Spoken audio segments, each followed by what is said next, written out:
प्रधानमंत्री नरेंद्र मोदी ने कहा मधुबनी में कि मिट्टी में मिला दूंगा, तो आतंकवादी तो 100 गो तो मिट्टी में मिल गया। बिहार भी एकदम बॉर्डरिंग नहीं खेले, नेपाल का तो बॉर्डरिंग है ही है, बिल्कुल सर। बांग्लादेश भी नजदीक में है। मान लेगा हम लोग पाकिस्तान के नहीं है, लेकिन इन्फिल्ट्रेशन तो बहुत है ना। तो इसको लेकर के बिहार सरकार भी हाई अलर्ट पर है ना। जम्मू कश्मीर है तो वहाँ एकदम हाई अलर्ट है, बहुत ज़्यादा हाई अलर्ट है। और वहाँ बदमाशी पाकिस्तान कर भी रहा है। हालांकि इनका कि कौनो सीट दिया गया होता तो जीतते नहीं। अरे जो औकात है कांग्रेस का उसी में ना जीतिएगा, लेकिन ये लोग मेहनत कर रहा है मजबूती लाने के लिए। तो QR कोड के मार्फत क्या मैंने वो सब बनाएंगे, देंगे कि मक्का पसारने का खरिहान है, क्या करेंगे।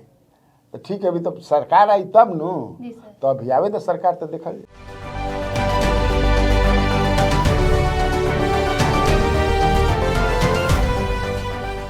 नमस्कार, बिहार की बात कन्हैया भिलाड़ी के साथ प्रोग्राम में आप सभी दर्शकों का बहुत बहुत स्वागत है। मैं आभा और मेरे साथ मौजूद है स्वराज पोस्ट के editor in chief Kanhaiya Bhilai से। नमस्कार सर। नमस्कार। नमस्कार सर, सबसे बड़ी खबर यही है कि भारत और पाकिस्तान के बीच युद्ध चल रहा है। इसको लेकर भारत के कई राज्यों को हाई अलर्ट में रखा गया है। तो सर, किन राज्यों को हाई अलर्ट में रखा गया है, इस बारे में विस्तार से बताइए। देखो आभा, पूरे भारतवर्ष में ही अलर्ट है, हाई अलर्ट है। अब थोड़ा एक्स्ट्रा हाई अलर्ट उन राज्यों में है जो बॉर्डरिंग है। जी सर। जो बॉर्डरिंग है, चाहे नेपाल से बॉर्डरिंग हो, बांग्लादेश से हो, पाकिस्तान से हो, तो उसमें राजस्थान हो गया, गुजरात हो गया, पंजाब हो गया, यह है ना, जम्मू कश्मीर है। तो वहाँ एकदम हाई अलर्ट है, बहुत ज़्यादा हाई अलर्ट है। और वहाँ बदमाशी पाकिस्तान कर भी रहा है। जी सर। इसको लेकर स्कूल भी बंद कर दिया गया है वहाँ के सारे। हाँ, स्कूल क्यों नहीं बंद कर दिए जाएंगे। लोगों से कहा गया है कि वो और ज़्यादा अलर्ट रहें। बंकर उंकर में, उन इलाकों में तो बंकर उंकर भी बना करके रखा जाता है ना, क्योंकि बमबारी ज़्यादा होने लगेगी, रॉकेट वगैरह छोड़, तो आदमी सेफ जगह पे जाएगा। ब्लैकआउट भी सर किया गया है। हाँ देखो, एकदम ये जान लो कि हमारी सरकार की माने हमारी जो सेना है, जी सर, कहीं से कोई उस तरह का काम नहीं किया जा रहा है जिससे पाकिस्तान के आम नागरिक को कोई कष्ट हो। एकदम कहीं से नहीं किया जा रहा है। रोज ब्रीफिंग भी हो रही है। जी सर। कल भी शाम में ब्रीफिंग हुई, वही 3 लोग की जो परसों की 3 दिन से कर रहे हैं। लेकिन तुम्हारा सवाल दूसरा था, हो सकता है इस पर तुम आगे आओ, आगे इस सवाल पूछो कि क्या सर युद्ध में युद्ध हुआ कि नहीं हुआ वगैरह वगैरह। लेकिन हाई अलर्ट पर वही जो है बॉर्डरिंग जो राज्य हैं वहाँ, इसलिए प्रधानमंत्री नरेंद्र मोदी ने जो बॉर्डरिंग राज्य हैं वहाँ के मुख्यमंत्रियों से उन्होंने बात किया। और एक तरह से मुझे लगता है कि ऐसा मत समझो कि हमारा बिहार भी एकदम बॉर्डरिंग नहीं खेले, नेपाल का तो बॉर्डरिंग है ही है, बिल्कुल सर। बांग्लादेश भी नजदीक में है। मान लेगा हम लोग पाकिस्तान के नहीं है, लेकिन इन्फिल्ट्रेशन तो बहुत है ना। तो इसको लेकर के बिहार सरकार भी हाई अलर्ट पर है। अगर बिहार की बात करें, जैसे आप बिहार के बारे में बता भी रहे हैं, उसी क्रम में नीतीश कुमार भी एक्शन मोड में दिख रहे हैं। बिहार के जितने भी अधिकारी हैं, प्रशासनिक अधिकारी, पुलिस है, सबकी छुट्टियां रद्द कर दी गई है। पटना के एयरपोर्ट और रेलवे स्टेशन पर सर कड़ी सुरक्षा की जा रही है। और इसको लेकर आज नीतीश कुमार पूर्णिया में हाई लेवल बैठक करेंगे। तो सर, किन मुद्दों पर चर्चा हो सकती है? ज्यादातर उम्मीद है कि इसी मुद्दे पर हुई, और क्या पता है। ये तो है भाई, अभी तो क्या है, सारा कुछ जो है ठंडा बक्सा में डाल दिया गया बा। अब केवल एंड केवल कैसे हमारे देश के नागरिकों की सुरक्षा हो। जी सर।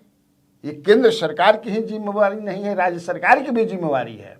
सेना अपने काम में, हमारे जवान लगे हुए हैं। जी सर। लेकिन सर, ये चुनावी वर्ष है, इधर नीतीश कुमार तो बैठक कर रहे थे, इसको लेकर भी कहीं सर चर्चा हो सकती है वहां पे? नहीं, चुनाव से संबंधित चर्चा क्या होगी?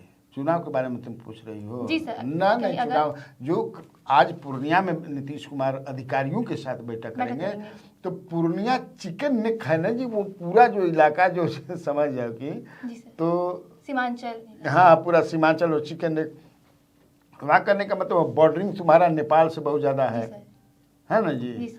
नेपाल आप जानते हो कि कैसे नेपाल से होकर के हमारे यहाँ आ जाते हैं, फिर बांग्लादेश से कैसे आ जाते हैं, फिर तो मुझे लगता है कि इसीलिए वहाँ रखा, जैसे एसएसबी जो है, सीमा सशस्त्र बल जो है, उसकी भी तैनाती होती है, पूरा सीमा पर तो वहीं रहते हैं, तो उन अधिकारियों भी वो सब भी रहेंगे वहाँ पर, और सारे हाई, इसीलिए मुझे लग रहा है कि संभावित युद्ध, अभी मैं युद्ध नहीं कर रहा हूँ, क्योंकि भारत का जो प्रेस कॉन्फ्रेंस जो हो रहा है एक्सटर्नल अफेयर्स मिनिस्ट्री की तरफ से हो, सेना की तरफ से जो 2-2 महिलाएं बैठ रही हैं, क्या कर रही हैं, अभी युद्ध की बात नहीं हो रही है। जो पहलगांव निर्दोषों को उन्होंने जो कुछ किया, तो हमने माने हमारी सेनाओं ने जो कुछ किया, वो जो उसमें इन्वॉल्व थे, जो आतंकी इन्वॉल्व, हाँ, और जो आतंक का बना करके इंफ्रास्ट्रक्चर डेवलप किए थे। राजनाथ सिंह ने परसों कहा ना जी कि लगभग 100 आतंकी मारे गए हैं। जी सर, जी सर। डिफेंस मिनिस्टर ने कहा। तो मुझे लगता है कि वो ये नहीं करें कि युद्ध, वो करें कि वो बदमाशी कर रहा है। कैसे बदमाशी ही करेगा, ये कह रहे। तो बिहार के मुख्यमंत्री भी इसीलिए, तुम्हारा कहना सही है कि छुट्टियां रद्द कर दी गई हैं। जी सर, जितने भी आपदा प्रबंधन के हैं, पुलिस हैं, अधिकारी, सबके छुट्टियां जो है रद्द कर दी गई है सर। इसको आपात स्थिति ना हो, आपात स्थिति में छुट्टी रद्द ना करबू। होली या फगुआ अगर रही तब रद्द हो जाई दिवाली रही तब रद्द हो जाई। Nation first.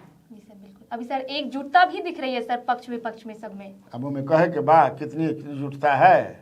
भोजपुरी बुझल कि ना बुझ जाती हो। अच्छा बात। लेकिन तुम तो रहने वाली अररिया की हो। जी सर। तो अररिया में तो भोजपुरी बोला लाना बोल नहीं सकती हो। Yes sir. समझ जाती हो। बिल्कुल। तो यही काफी है। बहुत लोग जैसे अंग्रेजी समझ जी हम बोल ना पाई है ना। ठीक है, तो यही है, हाई अलर्ट है। एक तरफ जहां सर भारत और पाकिस्तान में तनाव चल रहा है, वहीं अब ये खबर आ रही है कि देश के प्रधानमंत्री नरेंद्र मोदी एक बार फिर बिहार आ रहे हैं। पिछली बार जब सर 24 अप्रैल को वो बिहार आए थे, तो बिहार की मधुबनी से उन्होंने ये कहा था कि अब समय आ गया है आतंकियों को मिट्टी में मिलाने का। इसके बाद सर ऑपरेशन सिंदूर किया गया, जिसकी तारीफ पूरा देश कर रहा है। अब सर कुछ ऐसा ऐलान करेंगे फिर से प्रधानमंत्री नरेंद्र मोदी, या कोई और कारण है उनके बिहार आने का? देखो, बिहार जो है ना, भगवान बुद्ध की धरती है, भगवान गौतम की धरती है। एक से एक ऋषि मुनि, माँ सीता की जन्मभूमि है। सीता जी यही लास्ट में आकर के रही भी हैं, यही धरती में समा गई लव कुश को पैदा करके। तो ये जो धरती है हमारी बिहार की धरती, अब पूछो मत।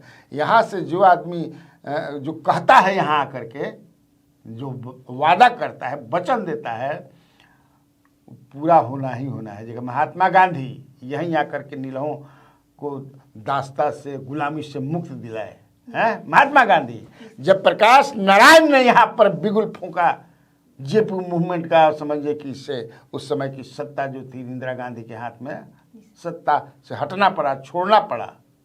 तो धरती है। तो प्रधानमंत्री नरेंद्र मोदी ने कहा मधुबनी में कि मिट्टी में मिला दूंगा। तो आतंकवादी तो 100 गो तो मिट्टी में मिल गिलन, और 100 से जुड़ो उनका परिवार कितना बा परेशान है आतंकवादी सब। और ये भी कई बार प्रधानमंत्री ने कहा कि बिल में घुस करके मारूंगा।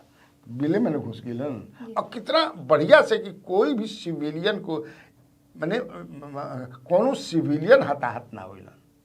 कितना टारगेट समझे कि हमारे जो जवान हैं, चाहे वो सेना में हो, डिफेंस, पूरा डिफेंस तो ही है, सेना में हो, एयरफोर्स में हो, नौसेना में हो, है ना, स्थल थल सेना। सर कटिहार में सर सड़क हादसा हुआ, जिसमें सर 8 लोगों की मौत हो गई।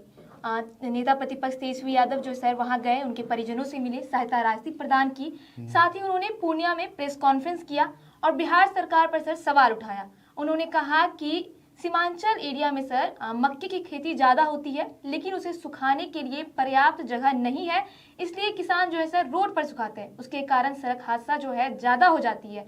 तो उन्होंने कहा कि अगर हमारी सरकार बनती है तो हर पंचायत में सर सुखाने की व्यवस्था की जाएगी। सर काथी की व्यवस्था करी सर? मक्के सुखाने की व्यवस्था की जाएगी। मक्का तो उधर ना होता है जी। जी सर। हम लोग के यहाँ तक गेहूँ होता है, भाई उधर मक्का होता, हम लोग के जो ना कि हम लोग हमनी के अपना भाषा में मक्या कहने जा, कोई भुट्टा भी कहता है, वही ना भुट्टा ना कहता रो। तो उधर बहुत होता है सीमांचल के इलाकों में। और हमारे यहाँ गेहूँ होता है, हमारे यहाँ धान होता है, मसूरी होता है, खेसारी होता है। खेसारी तो अब कम हो गई बा, तो यही सब होता है रबी में, या फिर धान होता है। तो अब का पसारे के दिहन भाई, मैंने वो उन्होंने ऐलान कर दिया, हम तो हालांकि पढ़नी नहीं, तो बताओ तब तो पता है कि वो पसारा माने पसारने का। हाँ, लेकिन सर वो सड़क हादसा जो था सर वो अलग वजह से हुई थी। अरे वो हम लोगों के यहाँ धान का जब सीजन आ जाएगा ना, तो रोड पर आदमी धान रख करके कि गाड़ी आती जाती रहेगी तो सही दौरी हो जाएगी। दौरी होता है वो धान छुड़ाने के लिए, पुआल अलग धान।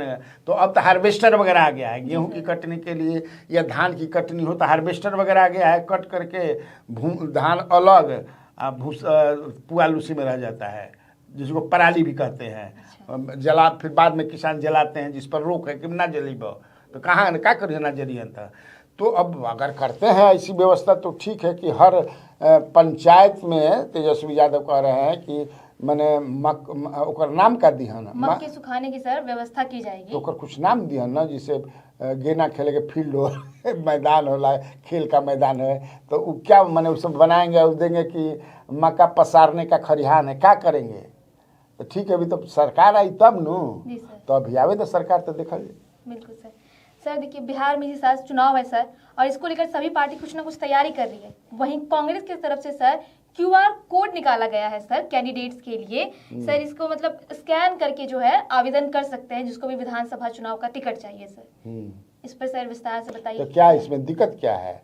जो राजेश राम जो है पढ़े लिखे आदमी हैं, उसके जो अध्यक्ष हैं समझदार आदमी हैं, तो इन्होंने सोचा होगा कि एक डिजिटल तरीके से हम लोग चयन करें, क्योंकि उनको लड़ना है 50-60 और एक अनार 100 बीमार, बहुत है ना भाई।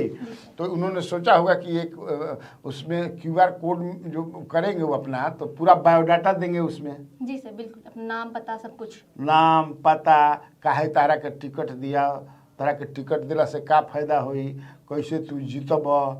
और सर ये 243 सीटों के लिए निकाला गया है ये QR कोड। सारी पार्टियां जो हैं काम कर रही हैं, जो भी पॉलिटिकल पार्टी है आभा, वो सारे लोग काम कर रहे हैं, 243 सीट पर ही काम करते हैं। अब कौन सीट तारा जेकरा में सोन पर से ही ले पर आए, कौन तारा के मिल जाए कोई जानत नहीं के करे ना हेजा लड़ा।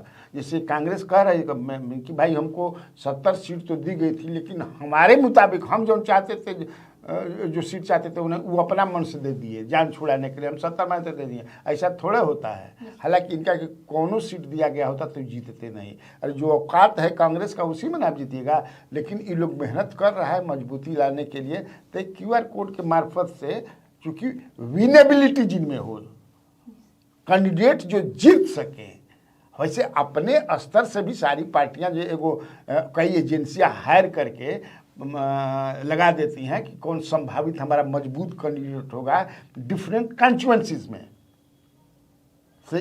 देखो इस बार का जो लड़ाई है बिहार का ना, वो जबरदस्त लड़ाई होने जा रहा है। इस बार फाकेबाजी नहीं चलेगी। अब पहले जैसा नहीं है कि नहीं कैसे जीत जाइएगा भाई, तो ऐसे जीत जाएंगे, हाथ में बूथ कैप्चर कर लेंगे, हॉय करेंगे, नहीं। अब डिजिटल हो गया है पूरा चीज़।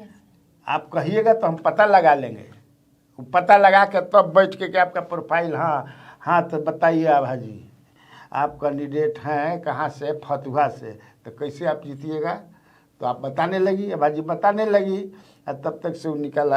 और ये सब क्या है आपके बारे में जो है, सटक नारायण सीताराम सटक नारायण सीताराम का मतलब शांत हो जाइए। तो वो बेचारा अपना वैज्ञानिक तरीके से सब कर रहे हैं। आज की वीडियो में सिर्फ इतना ही। आगे की खबरों के लिए बने रहे स्वराज पोस्ट के साथ। अगर ये वीडियो आप YouTube पे देख रहे हैं तो चैनल को सब्सक्राइब करें और वीडियो को लाइक करना ना भूलें। अगर आप ये वीडियो Facebook पे देख रहे हैं तो पेज को फॉलो करना ना भूलें।